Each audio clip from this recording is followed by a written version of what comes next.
Hi there, welcome to Grain TV. I'm Kevin McNew. It's Friday, January 27th, and another down day at the midpoint in the markets. Let's take a look at where the grains are trading right now through GrainEdge's trading platform with about an hour left to close. Corn off 2 3/4, beans off 2 1/4, and wheat in Chicago down 7. Really, this week's been nothing but sort of a downhill slide. Nothing substantial really, especially in the case of corn and wheat. Beans off about 20 cents on the week. Overall, the driving force this week has been, first of all, South American weather that has been improving, and the crop conditions there in Argentina have been stabilizing. We've got Mato Grosso in Brazil starting to harvest.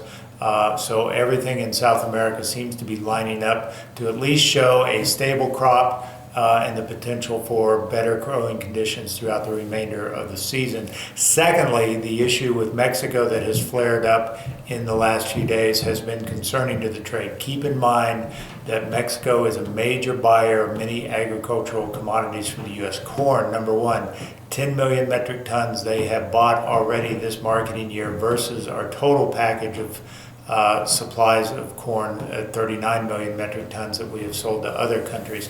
In addition to corn, you've got soybeans, you've got oil, you've got meal, you've got beef, you've got pork, you've got so many things that we rely on to Mexico as an exporter destination. So, any sign that relationship is going to deteriorate into some sort of trade spat is going to be problematic for the ag complex. And today, I think, no one is very eager to go into the weekend with what potentially could be coming down the pipe.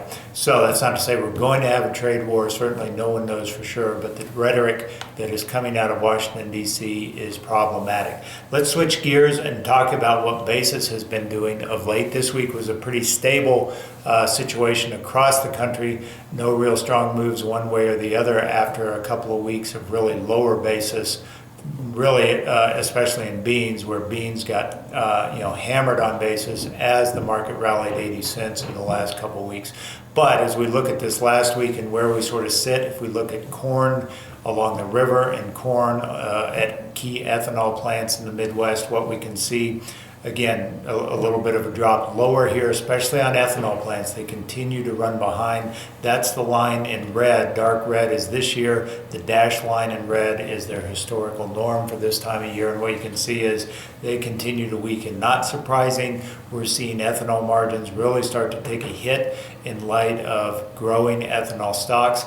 In addition, the river market, which had been really strong at the start of the year, has now backed off as we get into the end of January, getting more towards historical norms. So, overall, it is not a very good environment for trying to move cash grain. Elevators are full, crushing plants are full, ethanol plants are full. In fact, we just heard this morning that a major bean plant out of Ohio is shutting down to only take beans 3 days a week because they are so full of beans. In the bean market, same type of story.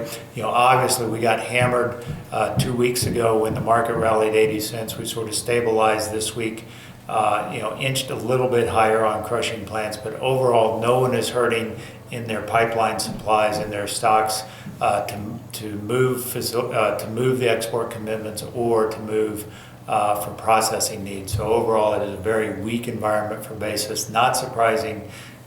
Given the plentiful supplies that are out there in the country, farmers continue to hold fairly large stocks, in particular of corn. Speaking of beans, let's take a look at sort of the long-term chart here. I know everyone's sort of on the fence for marketing purposes, but let's remind ourselves that $10 new crop beans, right now November beans $10.22, is not a bad price in reflection to where we've been. If we look at the nearby bean futures contract over a good 4 or 5 year period, what we can see is if we go back 2 seasons ago, back to 2015 harvest, we had 850 beans at the low. And when you look at what the numbers, the fundamentals were then versus what they are projected to be, if we get a 6 to 7 million acre increase, then I think it seems fairly likely that 1020 beans are not going to hold. Keep in mind, last year's rally was really dictated by a booming hog sector in China, and this year we're starting to see that hog sector really start to turn south. Hog margins have started to weaken here in the last few weeks. Not anywhere near where they were when we got the rally that took beans on a $3 move between March and June of last year. So overall, you've got South America looking good at the tail end of their season. You got hog margins in China starting to weaken. You've got political uncertainty for the first time in a long time. Agriculture always benefits from free trade in the U.S., and now we're seeing the potential for restrictions with key trading partners, Mexico and China. I think it is really a time to start looking at some price protection, especially in beans, where we have so much exposure in terms of higher acres next year. That's all we've got for today on Grain TV. As always, if you'd like to learn more about how we can help you in your own grain marketing situation, visit us online at grainhedge.com. Have a great weekend. We'll talk to you on Monday.